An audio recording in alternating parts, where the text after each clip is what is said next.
You never really want to do anything with a super annoying, attention-seeking narcissist. But I thought I'd toss together a list, so let's do it in no particular order. Number 1, never explore couples therapy. There are actually a few reasons why this doesn't work. First of all, therapy is about going and admitting that you have faults and issues and working on them.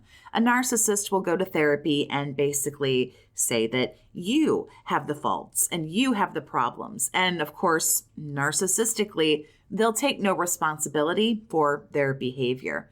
Another scenario that may happen is therapy might actually seem to go well. The narc might respond well in sessions with the professional. They might take notes, take responsibility. But after the session is over and you get back in the car to go home, you might get a dose of narcissistic rage.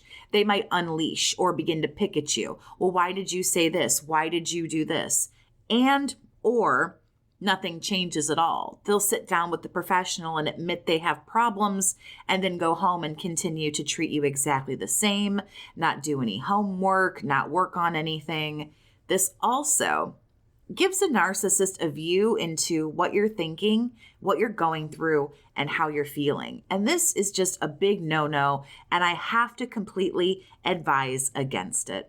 Highly narky people love to use your feelings against you. That's what this is all about. It's part of why they go for highly empathic, feeling-y, kind of people, for the feels. They use your own emotions against you. And of course, in therapy, things can get very emotional and they will feed off of that. There's so many ways that couples counseling, couples therapy, however you want to say it, can go wrong.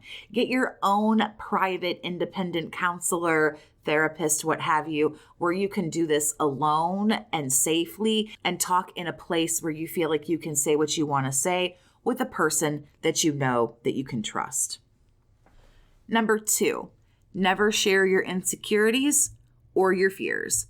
I thought this would be a good place to kind of talk about this point here because you don't want them hearing your therapy sessions and you don't want them to hear any of this information either.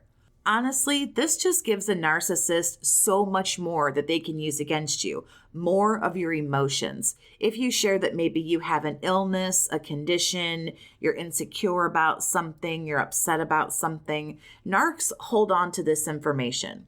And I have learned over the years of doing this and having dealt with these people one-on-one, these people have an uncanny ability to throw sensitive, private things back at you at the most inopportune for us, but really the most perfect timing that you could think of. They use things they learn about you also to control, manipulate, gaslight, and all that other stuff. Bring up something, for example, like they're hiding their phone. They're being secretive with their phone, and you call them out on being secretive. And you'll get something back like, oh, I'm secretive? Well, at least I didn't ABCXYZ. And they'll bring up that really inflammatory, really sensitive thing to hurt you, to get you to back off. Because they've learned your insecurities and your fears, they'll flip them and use them against you. Number 3, never stop getting receipts. One thing to keep in mind when it comes to dealing with narcissistic people is that like 80% at least of the shit they do, they deny later. They're never going to just be upfront about things. And when that begins to happen, you need to have your documentation. Denial runs deep with a narc, not to mention the gaslighting. I didn't say that. You didn't hear this. What are you talking about? This conversation never happened. I never went there.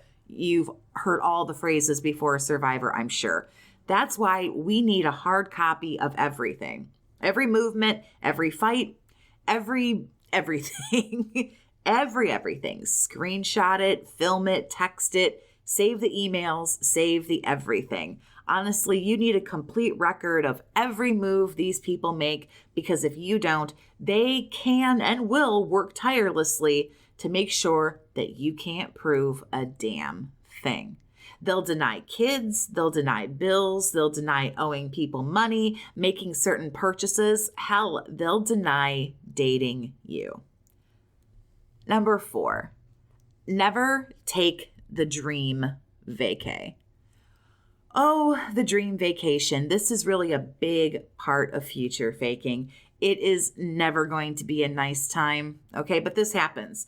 They pull the person into planning the trip, the staycation, the destination wedding, things like that. Never, ever go on a trip of any kind with someone narcissistic. Not only are these people infamous for ruining special occasions like holidays, birthdays, and anniversaries, they'll wreck this vacation too. You know that there's no time away with them where you get out of this unscathed. You might even have a nightmare vacation story right now, all your very own. I've read articles about this. Some poor victims have been said that they've been left places.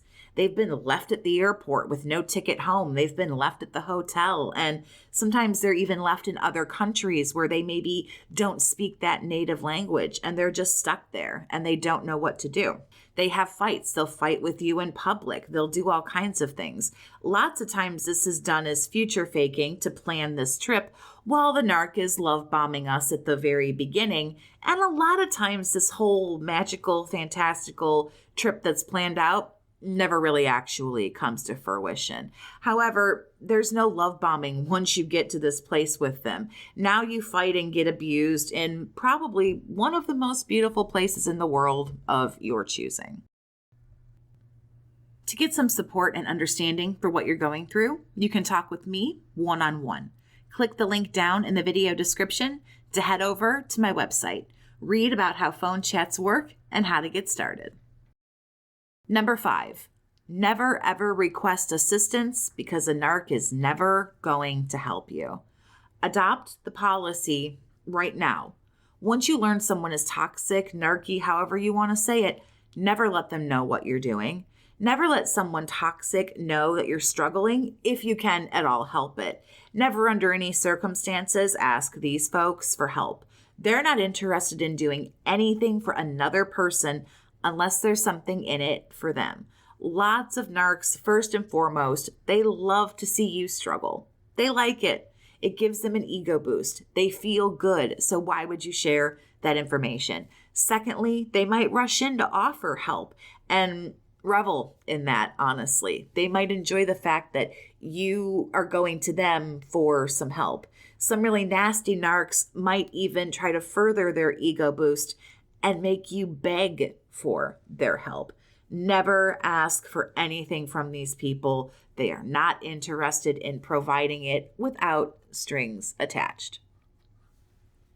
Number 6, never accuse them of narcissism. They're never going to admit it. It's not worth an annoying, never-ending carousel of denial conversation when it comes to calling out a narc.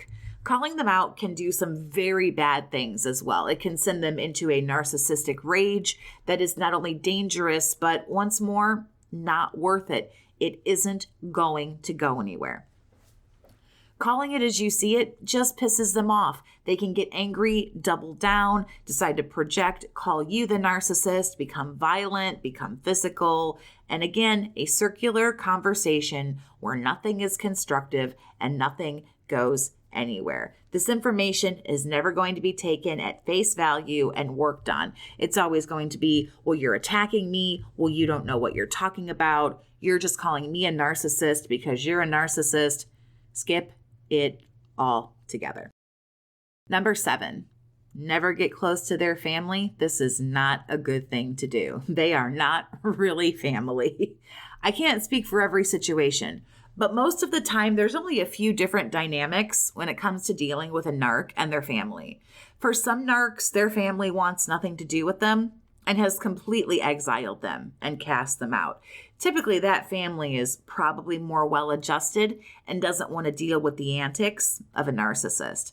Some families have more than one narcissist and a very delicate little ecosystem, and they are bursting with drama, and they definitely put the fun in dysfunctional.